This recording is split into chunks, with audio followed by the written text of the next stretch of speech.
everyone, welcome back to my channel. It's Lauren.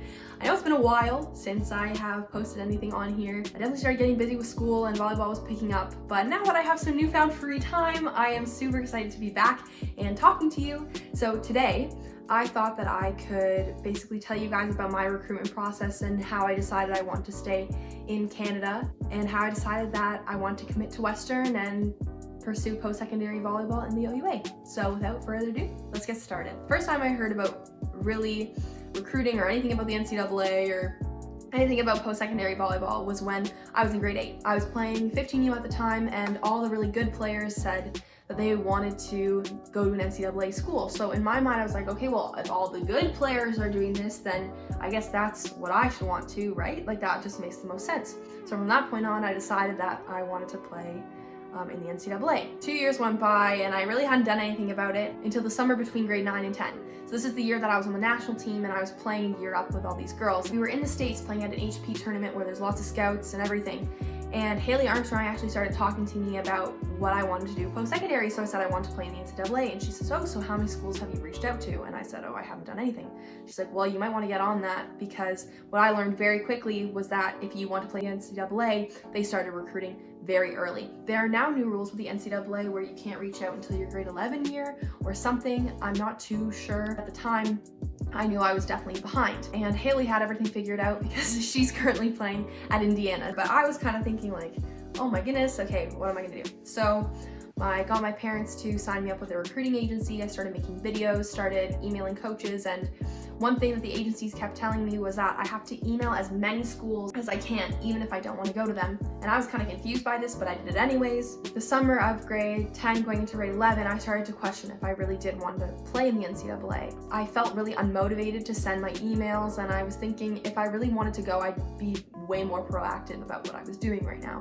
I also knew that academics were very important to me, so I was looking at some Ivy League schools. I did find out that they don't give full athletic or academic scholarships. It's all based on financial aid. That was one of the reasons why. Another reason is just if you want to be involved in national team programs while you're in university, I think it's harder from the States. I don't know the exact logistics, but I do know it's a lot easier to stay in contact with the national team and actually compete with the national team at the university level if you do schooling in Canada. And I also knew that I want to stay involved in the OVA.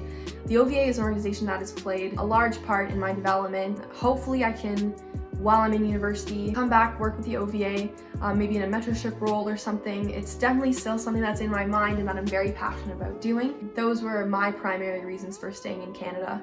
Early in grade 11, I realized I wanted to pursue post-secondary volleyball in Canada. So I started brainstorming. I said, where do I want to go? So when I was in grade 10, I actually went to a Team Elite December camp and the Queen's coach was the head coach. So after camp, I reached out, I said, thank you. He responded to me and he said, thank you for your letter. And by any chance, are you interested in Queens? I'm in grade 10 and at the time, I was really interested in going to an American school. So he just said, we'll reconnect later. And this is a really big difference between American and Canadian recruiting. They start at very different points. It's pretty usual for Canadian recruiting to start midway through your grade 11 year and for people to commit in November and December. Grade 12 year, it seems like if you commit sooner than that, you're like way early, and if you commit later, then you're like way late on your commitment. But by that standard, I'm way late. But anyways, we'll get around to that.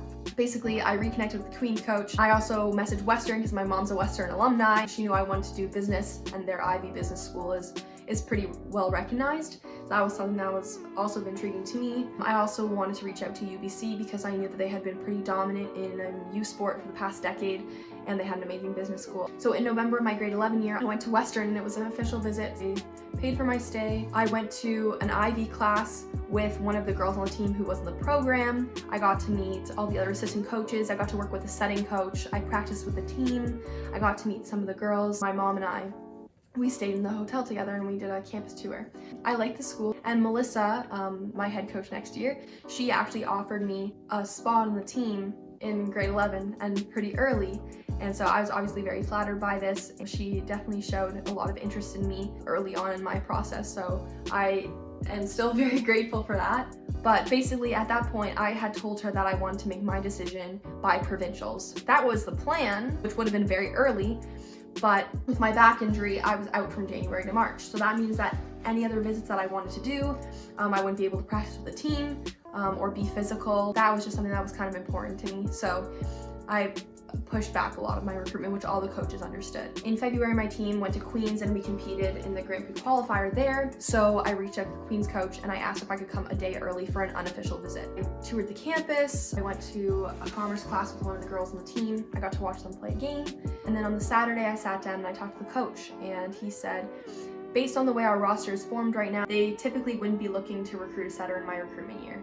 So that was definitely something I was keeping in mind. Anyways, moving forward, I made sure to keep in contact with the Western and Queens coach and UBC coach around provincials. UBC doesn't usually recruit a lot before the summer of your grade 12 year.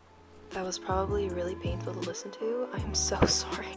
What I was trying to say was that my recruitment process with UBC was a lot more delayed than my process with some other schools in the OUA, just because it really started taking off in the summer of grade 11 going into grade 12. And I think it was very similar for a lot of the other recruits who were also looking at UBC, so it could have just been my year, but I'm pretty sure a lot of the other recruits my year had a similar experience with the UBC recruitment. Definitely reach out if you're interested in that school, but a lot of that came later after I had already been in contact with the OUA schools. So anyways, over the summer I played with the national team. I came back in late September and said, you know what, I really want to figure out where I'm going to school.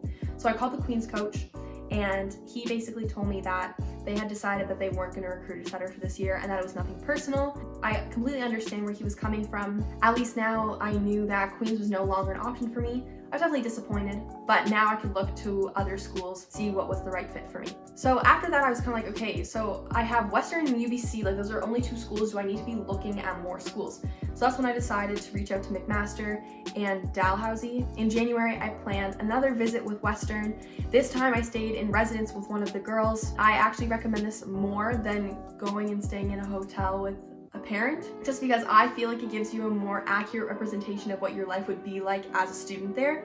So I really enjoyed my visit the second time. I got to meet a lot more of the girls. I watched one of their games. I got to sit on another Ivy lecture.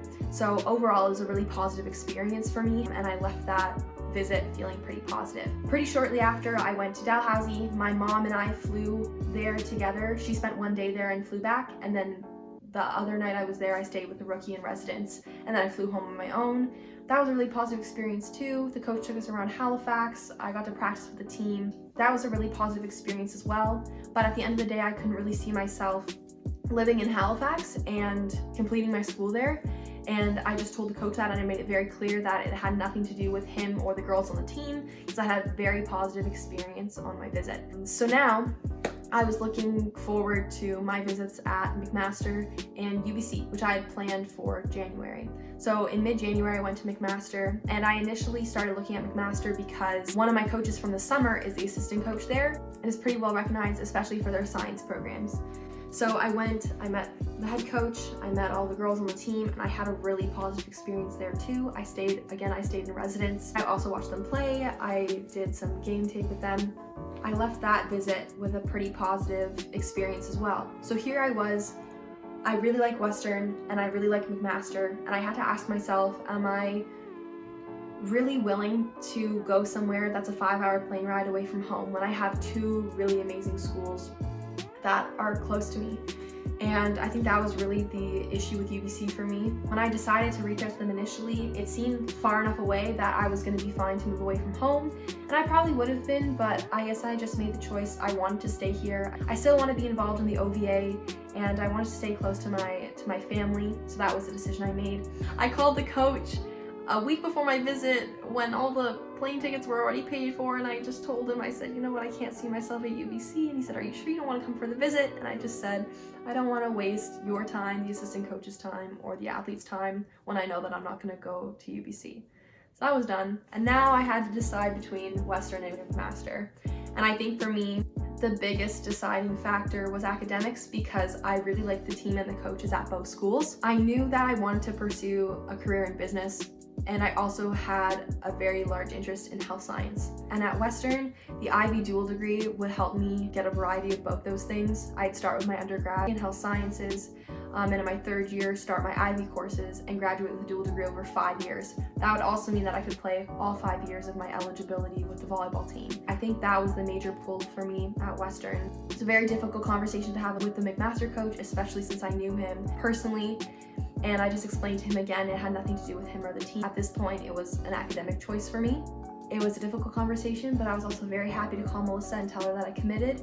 She wasn't expecting that call for a long time because at that point I was supposed to be going on my UBC visit, but at the end of January I was ready to commit to Western. And I really do think I made the right choice for me. I found out that I got into IB. It is a second entry program, so I wasn't sure if I was gonna get in. In the fall, I will be attending Western University. I will be going for health science, and IB my third year, getting my dual degree over 5 years. I also was accepted into the Scholars Electives program, which is a program that allows me to do research in my second and fourth year. And that is something that I am very excited about. There's a lot of exciting opportunities that Western has presented me with. I'm very happy with the choice that I made. I'm really excited for the fall. Right now, a lot of things are up in the air due to the current situation. I'm really excited for what the future holds. That's my recruitment process. It's definitely not the same as everyone's. Everyone, even people who are getting recruited into the OUA, have very different experiences. For people who are looking to be recruited into schools in the Canada West Division, OUA, RSEQ, AUS, NCAA, my experience is pretty limited considering I didn't really go too far with schools outside of the OUA. So this is why I really want to bring guests on the channel who can share their experiences with their recruitment process, because I know that a lot of people have different ideas of where they want to pursue post-secondary volleyball, and I encourage that to everyone to look into your options. Hopefully I can make this a series. Also, if you guys are interested in me posting a video on my recruitment tips, I guess my only tip in this video really was when you're going on official visits, make sure you stay in residence with a rookie, but I have a lot of other tips for you guys. I also didn't talk about LOIs or MOUs. I really didn't say anything on that, so if you guys have questions about those, please feel free to let me know, either comment below or you can send me a DM on my Instagram, Lauren Pastor. I love hearing from you guys. If you have any other volleyball related questions, please feel free to reach out to me. But yeah, so that's just my recruitment process. I hope you guys enjoyed this video. I'm looking forward to making many more, especially during this time. And yeah, I guess that's all I have to say, so bye for now.